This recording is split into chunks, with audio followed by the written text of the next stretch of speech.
Analyse politique, économique et géopolitique des sanctions contre le Mali et proposition du mouvement Les Démocrates de Côte d'Ivoire pour un règlement pacifique de la crise entre le Mali et la CEDEAO.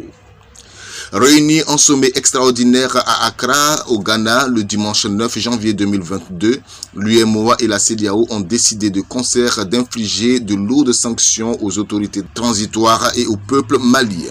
Le mouvement Les Démocrates de Côte d'Ivoire, qui est un mouvement politique et citoyen qui veut prendre sa part dans le combat pour le progrès social et démocratique en accompagnant l'action de la société civile par des réflexions et des propositions audacieuses et volontaristes, livre à travers cette contribution à l'opinion publique nationale et internationale son analyse des sanctions prises contre le pays frère du Mali.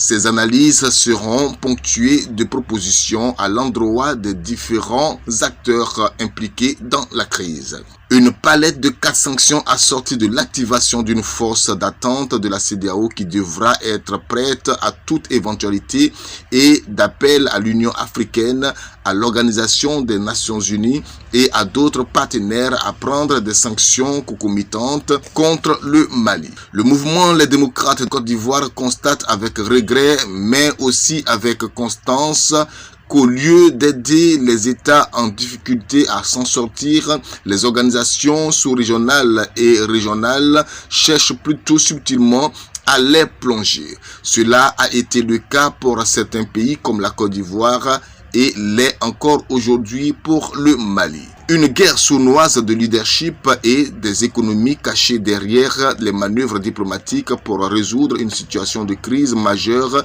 dans un pays donné semble dicter toutes les initiatives. Ainsi, les difficultés censées être résolues sont plutôt accrues dans l'espoir pour certains acteurs dans la résolution des crises d'en tirer le maximum de dividendes économiques et politiques possibles pour rayonner à travers les problèmes africains, soit pour récupérer une part importante de ce qui booste l'économie du pays dit pourtant frère.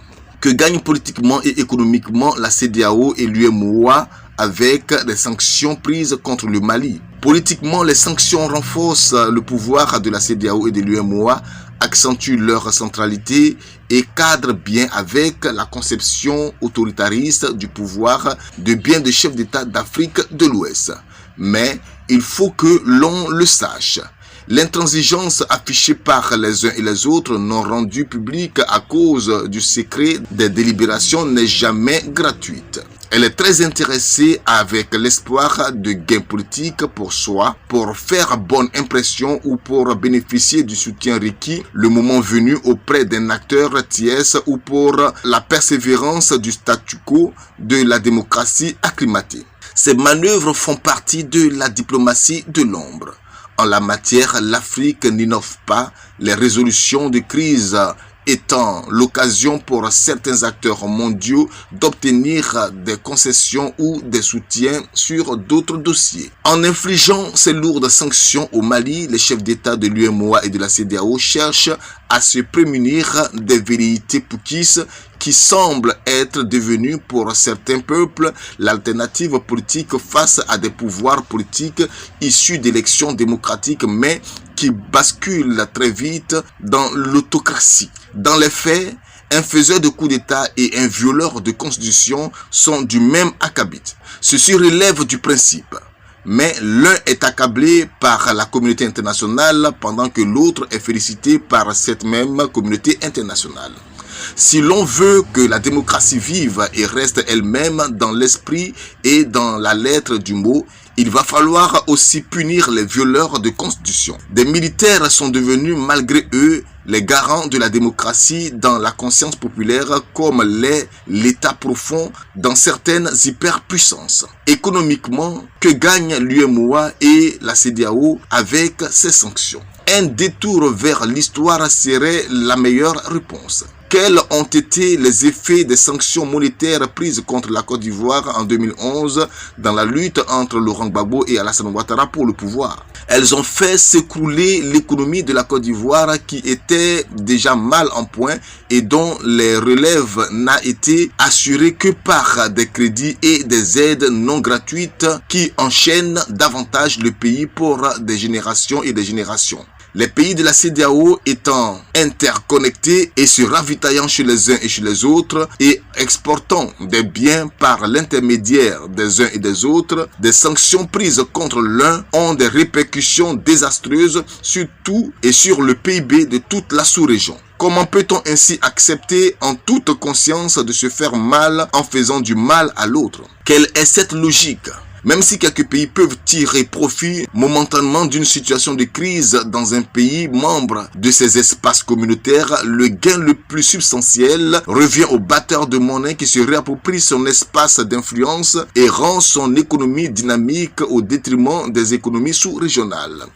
Finalement, au lieu d'aider à faire de l'Afrique de l'Ouest un espace de puissance, la CEDEAO et l'UEMOA l'aident à être un espace désintégré, affaibli pour qu'une puissance extérieure y réaffirme sa puissance. Le Moyen-Orient étant dorénavant sous contrôle, l'espace africain dans le jeu des rivalités entre puissances devient l'espace au cœur de tous les enjeux de puissance. Et les décennies à venir l'attesteront. La CEDEAO devrait le comprendre et en tirer le meilleur parti pour ces peuples dans l'intérêt de ces peuples et non dans l'intérêt d'autres peuples, qu'ils soient déclinants ou en montée de puissance. Une Afrique unie, forte, pourrait faire couler un grand risque systémique pour ces peuples et tout est mis en œuvre pour maintenir sa balkanisation économique et politique, quitte à agir sous le seuil. Beaucoup de questions en suspens. Des sanctions déstabilisatrices sont prises au moment où le Mali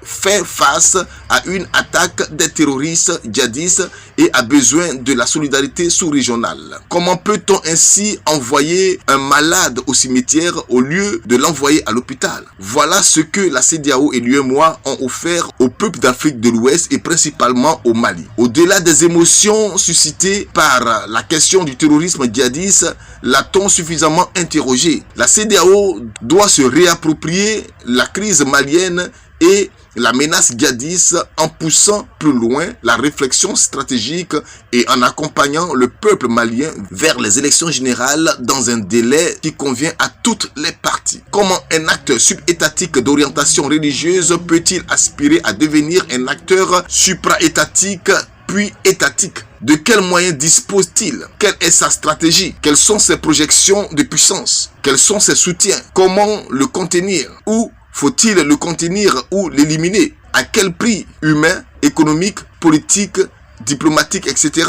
Quel intérêt les djihadistes ont-ils à prendre pied au Sahel? L'islamisation idéologique et politique, qui est une récusation des valeurs occidentales, est-elle le seul motif de leur engagement dans le Sahel? Y aura-t-il des États parrains du terrorisme djihadiste? Quel est leur intérêt à exposer le terrorisme en Afrique de l'Ouest et pourquoi l'Afrique de l'Ouest? Ne fait-on pas face, sous l'influence du terrorisme djihadiste, à une recomposition, pérennisation de certains espaces de puissance? Pourquoi l'Afrique de l'Ouest fait-elle partie de ce que les spécialistes appellent le ventre des crises, lequel s'étend de l'Asie centrale à l'Afrique? Est-ce à cause de ses ressources? L'Afrique de l'Ouest est-elle au cœur d'une course de l'appropriation de ses ressources? Que représente-t-elle dans l'économie mondiale aujourd'hui et qu'est-elle supposée représenter ultérieurement lorsque toutes les ressources cachées dans son sous-sol auront été découvertes? La crise au Mali n'est-elle pas une crise liée au contrôle du lithium, ce métal classé parmi les métaux critiqués et au marché très sensible et grandement stratégique, indispensable aux batteries lithium-ion utilisées dans les voitures électriques et dans la fabrication de multiples composants électriques,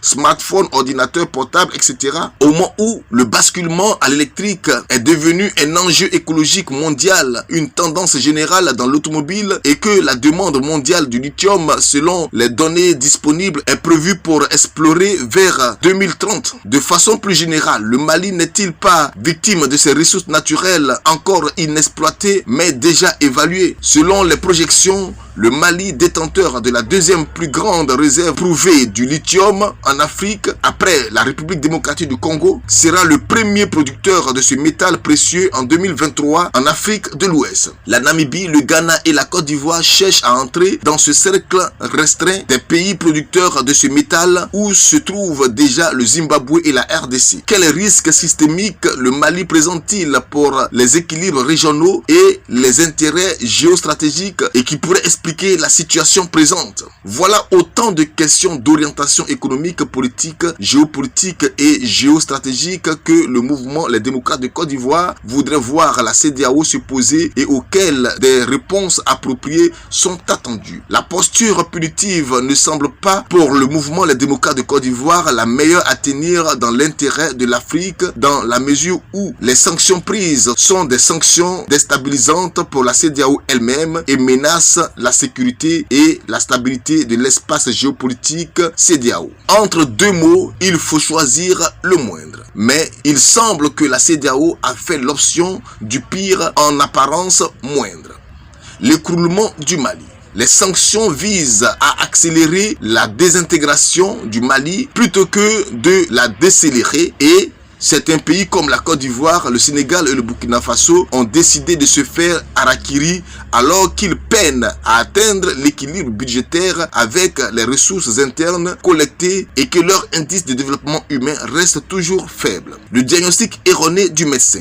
Soigner les effets en oubliant de traiter les causes. La réflexion prospective dans l'intérêt des peuples africains semble absente dans les initiatives prises par la CEDEAO ou bien elle les met astucieusement exploitées dans la guerre économique que se livrent les États de la sous-région par organismes régionaux et sous-régionaux interposés. La logique de l'immédiateté qui est de donner une belle leçon à ces faiseurs de coups d'État invétérés et de faire revenir le Mali à une posture de candeur dans un espace géopolitique apprécié comme le prolongement d'une souveraineté extraterritoriale extérieure. Cette logique de l'immédiateté brouille la réflexion prospective. L'embarras de la CEDEAO face à la prolifération des coups d'État est bien réel. Il ne faut pas laisser prospérer les coups d'État. Cette logique se comprend. Mais le mal doit être coupé à la racine. Les coups d'État naissent suite à un déficit de démocratie sous des pouvoirs démocratiquement élus. Voilà le problème. Des chefs d'État, une fois élus, s'acharnent à rendre la machine politique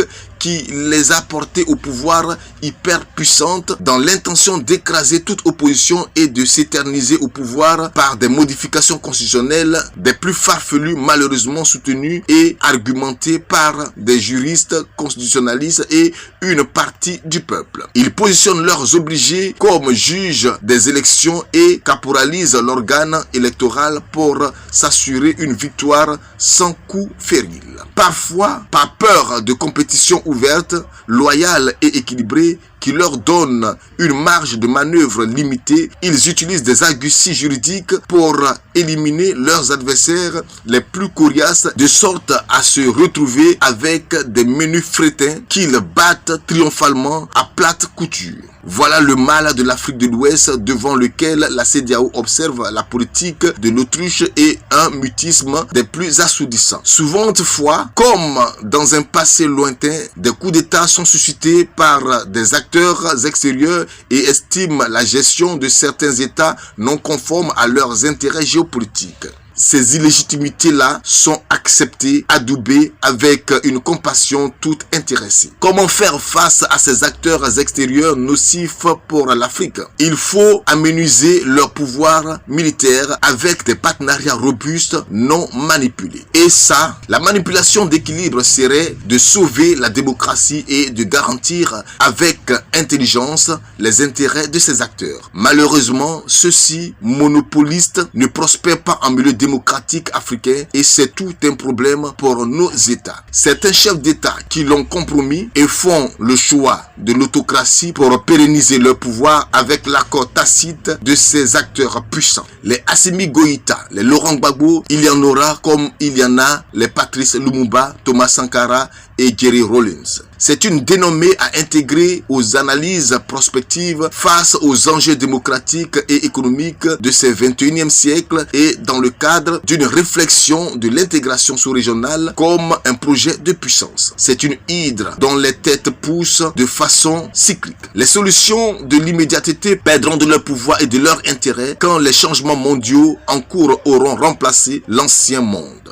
Le temps appartient au temps. Pour le moment, ce qui s'observe est une phase de transition comme la transition énergétique. Malheureusement, comme le début d'une grosse, cette phase de transition plonge le monde dans une grande instabilité. Le peuple malien, un peuple héroïque digne de Soundiata Keïta. Le peuple malien fait face à deux guerres pénibles qui demandent beaucoup d'endurance et d'intelligence. Une guerre asymétrique avec les terroristes djihadistes et une guerre hybride d'usure qui peut combiner les actions diplomatiques, économiques, militaires et informationnelles pour manipuler l'opinion. Les actions militaires de ces guerres hybrides, quand elles ont lieu, sont des opérations interarmées qui impliquent des unités spéciales de mercenaires, des terroristes et des manœuvres de désinformation à grande échelle. Les forces qui utilisent la logique hybride n'ont que faire des manifestations de rue qui sont très vite assimilées à du populisme mais restent utiles pour le moral des peuples. Elles n'ont non plus cure des écrits enflammés qu'elles attribuent à des intellectuels égarés et manipulés par d'autres acteurs extérieurs pour minorer leur portée. La rationalité insensible est leur arme. Face à ces forces, il faut faire preuve d'ingéniosité et d'habileté, sinon elles finissent par vous avoir à l'usure puisqu'elles savent très bien s'adapter aux conditions du terrain et ajustent leur stratégie en fonction. Ce sont des maîtres de l'hybride et des spécialistes de la contre-révolution qui exploitent le ventre mou de toute révolution qui peut être des hommes, des institutions ou autres. La force en entente, une opération sous forme drapeau. À ce niveau aussi, l'histoire éclaire le présent. La situation de belligérance en Côte d'Ivoire de 2010 à 2011 est la référence. Les rebelles ont été mis en avant, mais le boulot a été fait par des forces étrangères opérant sous mandat onusien. Mais aussi, il a été pris soin de se garantir et de susciter des défections importantes qui ont eu l'effet de doucher le moral des troupes. L'on a vu des hauts gradés de l'armée jouer les braves, bomber la poitrine devant la foule surexcitée, mais qui dès le premier coup de feu ont couru se réfugier dans les lieux tenus par les acteurs étrangers. Les Maliens ne devraient pas faire comme le pouvoir Gbagbo qui a vendu par la rumeur le soutien russe alors qu'aucun accord formel n'existait vraisemblablement avec la Fédération de Russie. La conséquence, il a été anéanti par la coalition FAFN, Forces d'armée des Forces Nouvelles, ONUCI, Opération des Nations Unies pour la Côte d'Ivoire et Opération Lycone, dont la symbolique aseptique avait été minorée. La rue n'a rien pu et l'on ne sait pas ce qu'il est advenu de ceux qui s'étaient constitués en bouclier humain pour protéger leur idole. Le schéma ivoirien a-t-il trouvé au Mali un nouveau terrain d'expression et de démultiplication? La suite des événements nous le dira. Si les autorités maliennes de la transition veulent aller jusqu'au bout de leur logique de confrontation, elles devraient au plus vite trouver une alternative à la question monétaire. L'argent est le nerf de la guerre, dit-on. Elles doivent aussi observer les mouvements de toutes les forces présentes sur leur sol. Pour intervenir, il faut un prétexte. Quand il n'existe pas, on le crée, en se mettant en position de victime et en faisant porter la faute à l'acteur qu'on veut éliminer ou en prenant fait et cause pour une victime amie et l'emballement médiatique aidant, les condamnations fusent et l'intervention à sa légitimité. C'est connu en matière de guerre hybride. Cette logique n'est pas souhaitable parce qu'elle a besoin pour la partie malienne d'être soutenue par de fortes garanties sécuritaires comme celles que la Russie a accordées au pouvoir de Bachar el-Assad en Syrie. À partir du moment où les négociations actuelles entre l'OTAN et la Fédération de Russie viennent dans l'impensé de leur échec, d'acter officiellement la déréglementation géopolitique du monde en défaveur des Européens, les autorités maliennes peuvent invoquer cette inexistence l'existence de fait des zones d'influence pour justifier leurs actes de bravoure. Si cette première logique de la confrontation est intenable du point de vue tactique et stratégique, il reviendra en toute logique aux autorités transitoires maliennes d'entrer en négociation avec la CEDEAO pour trouver un accord et un calendrier acceptable et juste pour toutes les parties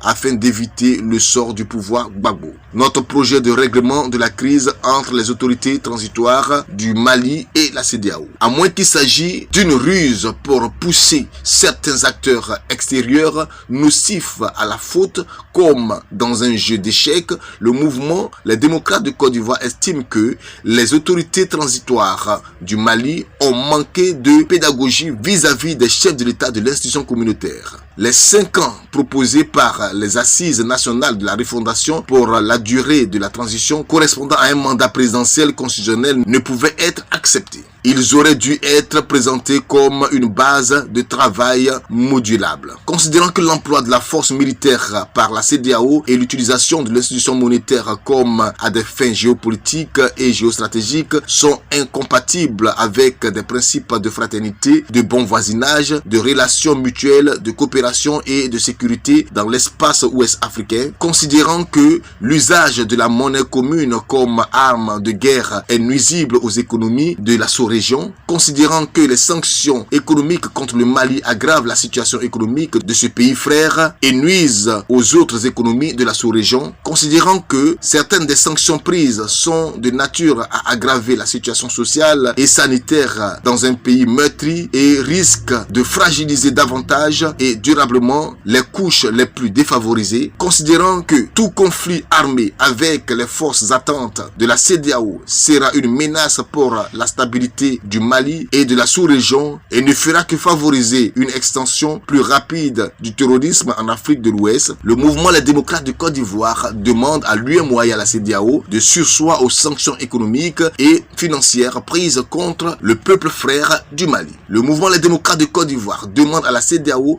de surseoir à toute action militaire susceptible d'affecter la sécurité du Mali et de toute la sous-région, du pain béni pour les mouvements terroristes djihadistes qui n'attendent que cela. Le mouvement Les démocrates de Côte d'Ivoire demande à la CEDEAO de garantir que ni les infrastructures militaires ni le territoire d'un pays tiers ne serviront pour des activités de déstabilisation des autorités transitoires. Le mouvement Les démocrates de Côte d'Ivoire demande enfin aux autorités transitoires maliennes de renouer le dialogue avec la CEDEAO et de coopérer avec elle pour l'établissement d'un chronogramme pour une transition raccourcie pour un retour à l'accalmie et à l'ordre constitutionnel. Fait à Abidjan le 13 janvier 2022 pour les démocrates de Côte d'Ivoire, le président